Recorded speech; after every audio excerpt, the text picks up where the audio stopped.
Hi, my name is Joe Ward, and I'm a candidate for CBRM Mayor for the election on October 19th. Now, the Nova Scotians for Equalization Fairness have asked all candidates how we'll address the shortfall of funding to the CBRM without raising property taxes. I'm a candidate that will not withhold my views, and I won't try to avoid making any specific commitment like politicians do.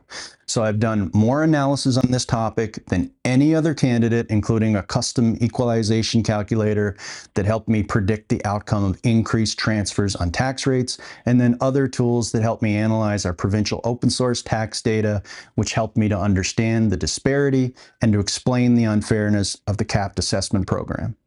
But I prefer negotiation with strong public support over the judicial route.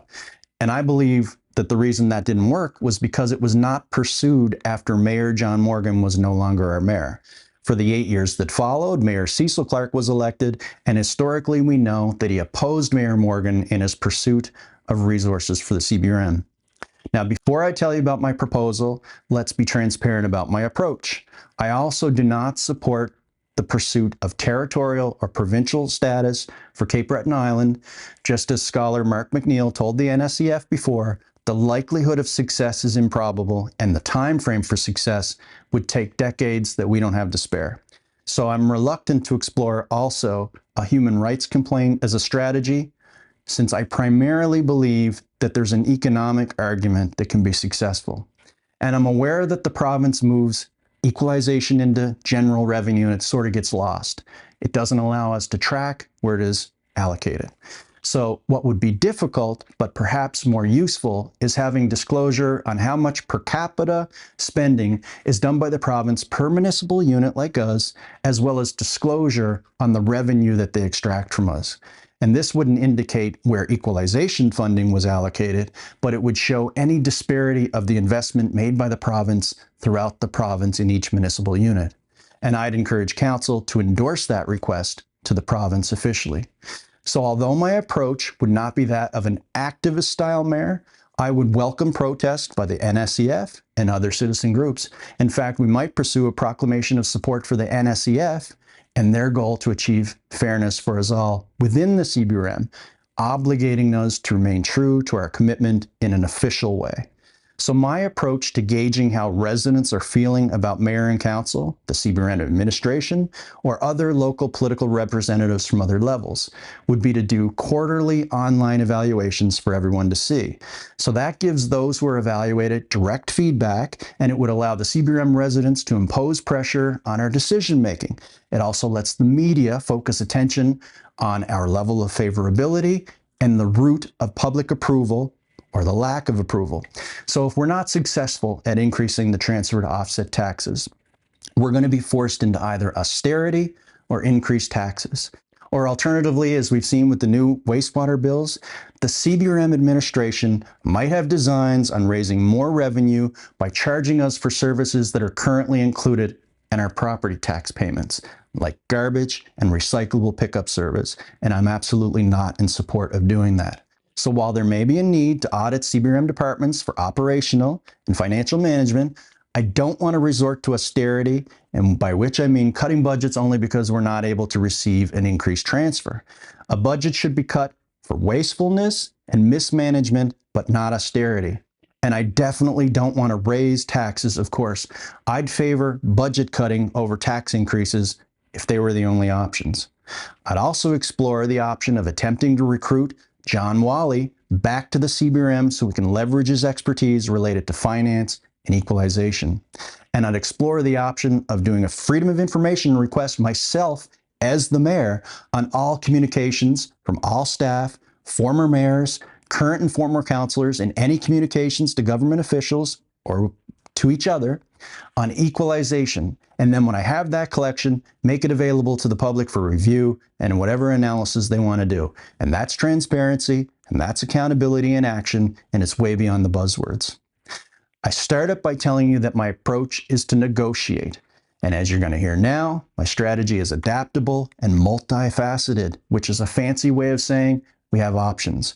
We don't need to achieve all of these requests in order to be successful, but the options are great for negotiations.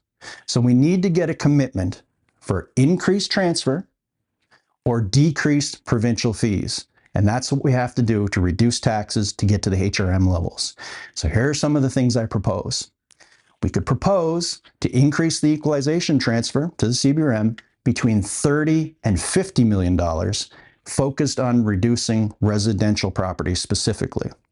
We can also propose that we increase our grants in lieu or provide full tax revenue from Nova Scotia Power properties in the CBRM if we can demonstrate that we'd actually receive more than the grants themselves in lieu. Now get ready for this, but we could also propose to move the CBRM police force to a provincial force or a provincial funded force. And when the province is paying for that police force, we can use the reclaimed funding for tax reduction here. Now, the police budget is projected to grow to over $32 million next year. So if we could reclaim that cash, that would almost solve our residential property tax issues in the very first budget. But obviously, it's going to be a tough ask, and it's a difficult option to achieve. Now, another proposal is simply that we amend Bill 340 to remove responsibility for the remaining provincial services that the CBRM still pays to the province, which is essentially double taxation. We're paying with our income tax, and then we're paying again with our property tax. We could also propose that the CBRM withdraws from the capped assessment program ahead of other municipalities, and we could achieve it in a time frame as short as 1 year. But we have to assure that there's no tax increases in the amount we pay to those who currently hold the cap. And we do that by using a simultaneous increased transfer to lower taxes for everyone as the cap comes off. And that way we fix the system without hurting anyone.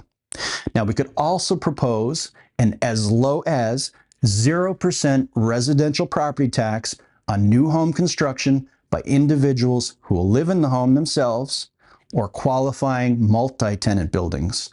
Now, this property tax wouldn't stay zero forever. It would phase back in over 5 to 10 years from the completion date of construction. Now, the initial rate would only be over 0% if the tax base itself didn't grow enough organically to match annual inflation. And this can lead to a housing boom.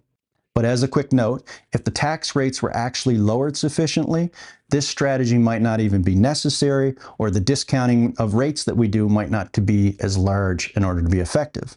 Remember, the issue that we're trying to solve is not only the tax rate issue, it's the fact that we've stunted growth of our shared tax base for decades, and it leaves us running on fumes. Another strategy is to finally pursue the municipal charter, but limited in scope to only 2 components. And the first of those is to grant us the power to revise our property tax policy beyond what the MGA or the Municipal Government Act lets us do. And that would support the proposals that I've already described. Now, secondly, we'd explore imposing term limits of only 2 terms for mayor and council. But we'll have to investigate that because there's a relationship between the charter and the MGA, and then amendments might be necessary to the Elections Act. But it's a way to start.